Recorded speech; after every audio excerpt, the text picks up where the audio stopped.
ये आकाशवाणी रायपुर है। प्रादेशिक समाचार बुलेटिन के साथ मैं विभाष कुमार झा।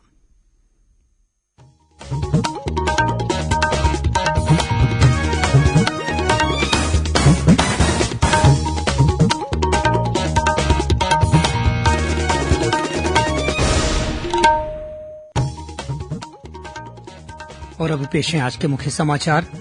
छत्तीसगढ़ में कोरोना संक्रमण के बढ़ते मामलों और लॉकडाउन को देखते हुए छत्तीसगढ़ माध्यमिक शिक्षा मंडल ने 10वीं और 12वीं की बोर्ड परीक्षाएं स्थगित की। रायपुर जिले में आज शाम से लगा लॉकडाउन। कलेक्टर और एसएसपी के नेतृत्व में रायपुर में निकाला गया फ्लैग मार्च। राजनांदगांव, बेमेतरा और बालोद जिले में कल से तो वहीं जशपुर जिले में परसों से लगेगा लॉकडाउन। और सुकमा जिले में सुरक्षा बलों ने 2 माओवादियों को किया गिरफ्तार। कोविड मरीजों की संख्या फिर से बढ़ रही है, इसलिए सभी श्रोताओं से अपील है कि कोई भी कोताही न बरतें। सभी सुरक्षा उपायों का पालन करें और 45 वर्ष से ऊपर के सभी लोग बेहिचक टीका लगवाएं। सुरक्षित रहें और इन आसान उपायों का पालन करें। कोविड-19 से बचाव और सुरक्षित रहने के 3 उपाय। मास्क लगाएं, 2 गज दूरी है जरूरी, सुरक्षित दूरी रखें, हाथ और मुंह साफ रखें।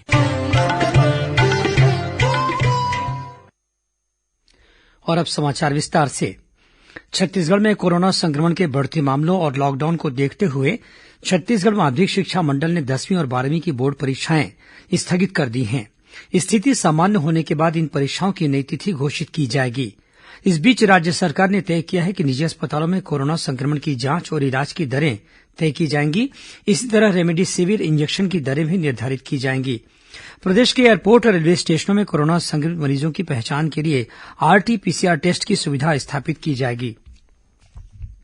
रायपुर जिले में आज शाम 6 बजे से संपूर्ण लॉकडाउन लगा दिया गया है।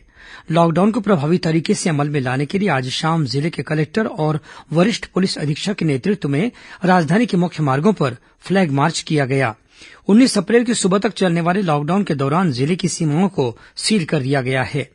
लॉकडाउन अवधि में रायपुर जिले में आने जाने वाले नागरिकों के लिए ई पास की सुविधा उपलब्ध कराई जा रही है। इसके लिए ई पास ऐप को मोबाइल में डाउनलोड कर लोग अपना पंजीयन करा सकते हैं। इससे पहले रायपुर जिला प्रशासन ने निर्णय लिया है कि अब जिले में विवाह, अंत्येष्टि और दशगात्र के कार्यक्रम में अधिकतम 10 लोग ही शामिल हो सकेंगे। इसके लिए ऑनलाइन आवेदन करने की सुविधा दी गई है। आदेश में यह स्पष्ट किया गया है कि लॉकडाउन के दौरान रेल, बस और हवाई यात्रा के लिए रेलवे स्टेशन, बस स्टैंड और एयरपोर्ट तक जाने आने वाले यात्रियों को ई पास की जरूरत नहीं होगी। उनके पास उपलब्ध टिकट ही उनका ई पास माना जाएगा। प्रदेश के राजनांदगांव, बेमेतरा और बालोद जिले में कल से लॉकडाउन लगाया जाएगा। इसके अलावा जशपुर जिले में परसों से लॉकडाउन शुरू होगा। गौरतलब है कि दुर्ग जिले में बीते 6 अप्रैल से ही लॉकडाउन लगा दिया गया है। बालोद जिले में कल 10 अप्रैल की शाम 6 बजे से 19 अप्रैल की सुबह 6 बजे तक संपूर्ण लॉकडाउन रहेगा। इधर जशपुर जिले में भी जिला प्रशासन ने 11 अप्रैल की सुबह 6 बजे से 18 अप्रैल की सुबह 6 बजे तक 7 दिनों का लॉकडाउन लगाने की घोषणा की है। इस बीच राजनांदगांव में कल से लागू होने वाले लॉकडाउन का पालन सुनिश्चित कराने के लिए आज पुलिस प्रशासन द्वारा शहर में फ्लैग मार्च निकाला गया। इस दौरान लोगों से लॉकडाउन के नियमों का पालन करने की अपील की गई। उधर महासमुंद जिले के उप तहसील मुख्यालय पटेवा में भी सभी व्यापारियों ने आपसी सहमति से संपूर्ण लॉकडाउन का निर्णय लिया है। व्यवसायियों ने दवाई दुकानों को छोड़कर अन्य सभी दुकानों और व्यावसायिक प्रतिष्ठानों को आज रात 9 बजे से 16 अप्रैल की रात 12 बजे तक बंद रखने का फैसला किया है। जिला प्रशासन को इसकी जानकारी दे दी गई है। गरियाबंद जिले में भी दुकानों के बंद करने की समय सीमा में बदलाव किया गया है। अब शाम 6 बजे की बजाय दोपहर 2 बजे ही सभी दुकान और व्यावसायिक प्रतिष्ठान बंद कर दिए जाएंगे। इधर रायगढ़ जिले के सभी नगरीय निकायों और नगर निगम सीमा क्षेत्र में आज से दुकानों के संचालन को लेकर पूर्व में जारी आदेश में संशोधन किया गया है। अब यहां सभी प्रकार की स्थायी और अस्थायी दुकानें सुबह 6 बजे से शाम 6 बजे तक खुली रहेंगी, जबकि रेस्टोरेंट, होटल और ढाबों को सुबह 8 बजे से रात 10 बजे तक खोलने की अनुमति दी गई है। यह आदेश तत्काल प्रभाव से लागू कर दिया गया है। वहीं कबीरधाम जिले के सभी शासकीय और अर्धशासकीय कार्यालयों में 15 दिनों के लिए आम लोगों के प्रवेश पर पूरी तरह प्रतिबंध लगा दिया गया है। कार्यालयों के गेट पर ही आवेदन लिए जाएंगे। कोरबा जिले के ग्रामीण क्षेत्रों में भी अब सभी दुकानें और व्यावसायिक प्रतिष्ठान दोपहर 3 बजे तक बंद कर दिए जाएंगे। कबीरधाम जिला के कलेक्टर द्वारा जारी आदेश के अनुसार शराब दुकानें भी दोपहर 3 बजे तक ही खुली रहेंगी। उधर बस्तर जिले के बस्तर और बकावंड तहसील क्षेत्र में लगने वाले सभी साप्ताहिक हाट बाजार 10 अप्रैल से आगामी आदेश तक के लिए बंद कर दिए गए हैं। राजधानी रायपुर में कोरोना पॉजिटिव मरीजों के होम आइसोलेशन के लिए ऑनलाइन पंजीयन की व्यवस्था शुरू की गई है। साथ ही आपातकालीन हेल्पलाइन नंबर भी जारी किए गए हैं। कोरोना संक्रमित मरीजों की बढ़ती संख्या को देखते हुए रायपुर जिला कलेक्टर डॉक्टर एम भारती दासन ने रावाभाटा स्थित ईएसआईसी हॉस्पिटल को अस्थायी आइसोलेशन वार्ड या कोविड केयर सेंटर बनाने के लिए अधिग्रहित करने का आदेश जारी किया है। इसी तरह रायपुर के नालंदा परिसर को भी कॉन्ट्रैक्ट ट्रेसिंग डाटा एंट्री कार्य के लिए अधिग्रहित किया गया है। वहीं रायपुर के इंडोर स्टेडियम को भी अस्थायी कोविड केयर सेंटर बनाया जाएगा। रायपुर नगर निगम के महापौर एजाज ढेबर ने बताया कि इस सेंटर में ऑक्सीजन बेड की सुविधा भी उपलब्ध रहेगी। प्रादेशिक समाचार आप आकाशवाणी रायपुर से सुन रहे हैं। छत्तीसगढ़ की खबरों से है आपका वास्ता और खबरों की विश्वसनीयता से है हमारा वास्ता। आकाशवाणी समाचार रायपुर के प्रादेशिक समाचार बुलेटिन के साथ ही हमारे समसामयिक कार्यक्रम आप रेडियो के अलावा अपने मोबाइल पर भी सुन सकते हैं। आकाशवाणी समाचार फेसबुक, ट्विटर और यूट्यूब पर भी उपलब्ध है। हमारा Facebook page Chhattisgarh news on AIR, Twitter handle CGAIR news और हमारा यूट्यूब चैनल है छत्तीसगढ़ AIR न्यूज। तो अब रेडियो के साथ ही आपके मोबाइल के जरिए भी हम पहुंच रहे हैं आप तक। छत्तीसगढ़ की हर खबर के लिए सुनते रहिए आकाशवाणी समाचार। और अब आगे बढ़ते हैं बाकी के समाचारों की ओर। प्रधानमंत्री नरेंद्र मोदी ने इस महीने की 11 से 14 तारीख तक व्यापक जन टीकाकरण कार्यक्रम संचालित करने और इसे उत्सव के रूप में मनाने का आह्वान किया है। 11 अप्रैल ज्योतिबा फुले जी की जन्म जयंती है और 14 अप्रैल बाबा साहब आम्बेडकर जी की जन्म जयंती। क्या हम 11 अप्रैल से 14 अप्रैल पूरे अपने राज्य में टीका उत्सव मना सकते हैं? एक पूरा वातावरण क्रिएट कर सकते हैं टीका उत्सव का। एक विशेष अभियान चलाकर हम ज्यादा से ज्यादा एलिजिबल लोगों को वैक्सीनेट करें, जीरो वेस्टेज तय करें। हम 3-4 दिन जो है टीका उत्सव में जीरो वेस्टेज हो, वो भी हमारी वैक्सीनेशन कैपेसिटी को बढ़ा देगा। श्री मोदी ने युवाओं से आगे आने और वरिष्ठ नागरिकों तथा अन्य लोगों की मदद करने की अपील की जिन्हें कोविड टीकाकरण के लिए सहायता की आवश्यकता है। राज्यों के मुख्यमंत्रियों के साथ कल शाम कोविड की स्थिति पर वीडियो कॉन्फ्रेंसिंग से बातचीत करते हुए श्री मोदी ने संक्रमण के बढ़ते मामलों को प्रभावी ढंग से नियंत्रित करने के लिए छोटे नियंत्रण क्षेत्र बनाने की आवश्यकता पर जोर दिया। उन्होंने राज्यों से युद्ध स्तर पर अपने प्रयास तेज करने का आग्रह किया। श्री मोदी ने कहा कि महाराष्ट्र, छत्तीसगढ़, पंजाब, मध्यप्रदेश, गुजरात और अन्य राज्यों ने संक्रमण की पहली लहर के शिखर को पार कर लिया है और अब कुछ अन्य राज्य भी तेजी से इसकी ओर बढ़ रहे हैं। उन्होंने कहा कि यह सभी के लिए चिंताजनक और गंभीर विषय है। उन्होंने राज्यों से संक्रमण की जांच और संक्रमितों का पता लगाने तथा उनका इलाज करने के साथ ही कोविड उपयुक्त व्यवहार और कोविड प्रबंधन पर ध्यान केंद्रित करने का आग्रह किया। केंद्रीय स्वास्थ्य मंत्री डॉक्टर हर्षवर्धन ने देश में कोविड टीकों की कमी के दावों को खारिज कर दिया है।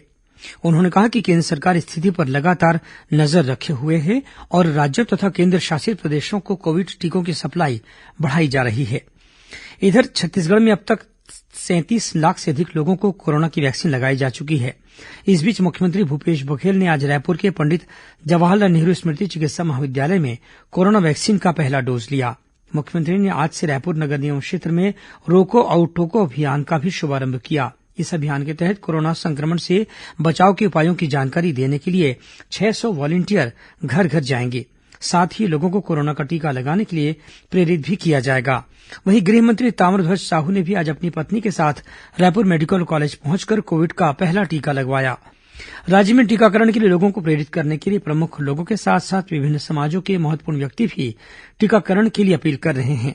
बस्तर संभाग में रहने वाले जनजाति कोया कुटुमा समाज के अधिकारी कर्मचारी प्रभाग के अध्यक्ष हिरमा वट्टी ने गोंडी बोली में लोगों से संक्रमण से बचने के लिए टीका लगवाने और सावधानी बरतने की अपील की है। जय कोया जोहार ना पेदेर हिरमा वट्टी और नन्ना कोय कुटुंब समाज अधिकारी कर्मचारी बस्तर संभाग ನನ್ನ अध्यक्ष और अदे हिसाब से जो है मन छत्तीसगढ़ राज्य तवेंडे और मन बस्तर जिले तवेंडे पहले मत्ता और इंजे जो है ये सहरनगा को न कई मत्ता लेकिन इंजे मन नाक नाक नगवेंडे कोरोना तय बीमारी जो है न कही पहले मारता निवेदन किया कि और संगे संगे जो है इंजे अचुट कोन मत किलो मत ये कोन वैक्सीनेशन बनाए मुता वैक्सीन बने मत टीकाकरण बनाए मुता टीका तय वंडे मन कोंडेड़ माने जो है ये अगदायना और टीका लगा कीना और जो है ये न भीड़ भाड़ जो है मनले कीने दइयो इलोकचन मास्क इलो गले इलोकचन तुब लाई कोटो टावे लाई कोटो मुंह पई होना के जो है मुची मदना ता पैसे जो है मन माने कि समझा के वे देता ये माट इसके नाम माटा के मापिता हाले जय जोहार। सुकमा जिले में सुरक्षा बलों ने 2 माओवादियों को गिरफ्तार किया है। इनमें से एक माओवादी जनताना सरकार का अध्यक्ष बताया जाता है। चिंतलनार इलाके से गिरफ्तार किए गए इन माओवादियों पर कई वारदात में शामिल रहने का आरोप है। उधर दंतेवाड़ा में भी सुरक्षा बलों ने एक इनामी माओवादी को गिरफ्तार किया है। इस माओवादी पर 6 लाख रूपये का इनाम घोषित था। छत्तीसगढ़ उच्च न्यायालय ने राज्य सरकार द्वारा बाल कल्याण समिति कोरबा के अध्यक्ष को भाजपा के पक्ष में प्रचार करने पर पद से हटाने के आदेश को निरस्त कर दिया है। हाईकोर्ट के न्यायाधीश गौतम भादुड़ी की एकल पीठ ने इस संबंध में दायर याचिका पर सुनवाई करते हुए कहा कि किसी के पक्ष में प्रचार करने मात्र से कोई भी अपने पद का दुरुपयोग करने का दोषी नहीं ठहराया जा सकता। हाईकोर्ट ने कहा कि किशोर न्याय अधिनियम 2015 में इस तरह का कोई प्रावधान नहीं है। गौरतलब है कि वर्ष 2018 में बाल कल्याण समिति की पूर्व अध्यक्ष मधु पांडे को भाजपा प्रत्याशी के पक्ष में प्रचार करने के मामले में उन्हें राज्य सरकार ने कारण बताओ नोटिस जारी किया था। जब उनके कार्यकाल के केवल 2 महीने शेष थे तब बीते 19 जनवरी को शासन की ओर से सुश्री पांडे को पद से हटा दिया गया था। छत्तीसगढ़ उच्च न्यायालय ने परसाकोल खदान भूमि अधिग्रहण के मामले में केंद्र और राज्य सरकार के अलावा राजस्थान विद्युत मंडल और अदानी के स्वामित्व वाली कंपनियों को नोटिस जारी किया है। मुख्य न्यायाधीश पीआर रामचंद्र मेनन और न्यायमूर्ति पीपी साहू की खंडपीठ ने भूमि अधिग्रहण के प्रभावित आदिवासी ग्रामीणों की याचिका पर आज सुनवाई की। याचिका में कहा गया है कि कोयला आधारित क्षेत्र और विकास अधिनियम का उपयोग किसी राज्य की सरकारी कंपनी और खासतौर पर निजी कंपनी के हित में नहीं किया जा सकता। मामले की अगली सुनवाई 6 हफ्ते बाद होगी। कुछ खबरें संक्षेप में सुन लीजिए। राज्य निर्वाचन आयोग ने कोरोना संक्रमण के कारण रायपुर, दुर्ग, बेमेतरा और राजनांदगांव जिले में लॉकडाउन के मद्देनजर निर्वाचन नामावली कार्यक्रम को आगामी आदेश तक के लिए स्थगित कर दिया है और कोंडागांव जिले के माओवाद प्रभावित क्षेत्रों में स्थित अंदरूनी गांवों में आजीविका केंद्रों की स्थापना की जाएगी। जिला कलेक्टर ने गौठानों के उन्नयन का निर्णय लिया है। अंत में मुख्य समाचार एक बार फिर।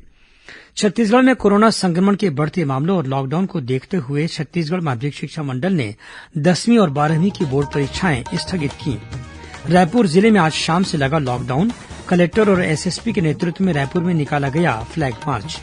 राजनांदगांव, बेमेतरा और बालोद जिले में कल से तो वहीं जशपुर जिले में परसों से लगेगा लॉकडाउन।